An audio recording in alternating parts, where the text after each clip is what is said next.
Are you one of them? Over 7 million people watched that interview of Kamala Harris on Fox last night. I was one of them. Are you one of them? I watched it closely because I do information and news as a living. And as I'm watching it, one thing jumped out at me.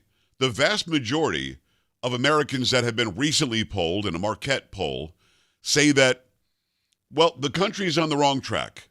The direction of the country just isn't getting it done, and they're unhappy about it. And Bret Baier asked Kamala Harris, well, you've been part of that for 3.5 years. What do you say to that? They say the country is on the wrong track.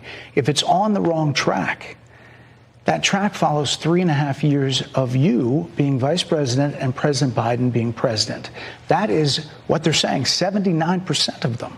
Why are they saying that? If you're turning the page, you've been in office for 3.5 years.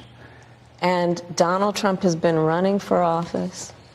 But you've been the person holding the office. Come on. Madam You Vice and I President. both know what I'm talking about. You and I both know what I'm talking about. I actually don't. What are you talking about? What I'm talking about is that over the last decade, But people you're the have lever of become. power. But listen, over the last decade, it is clear to me, and certainly the Republicans who are on stage with me. What is she talking about?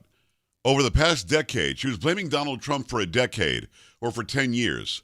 If you go back from right now, 2024, and you go back a decade to 2014, well, you had 6 years of Obama, Biden, Harris, and 4 years of Trump.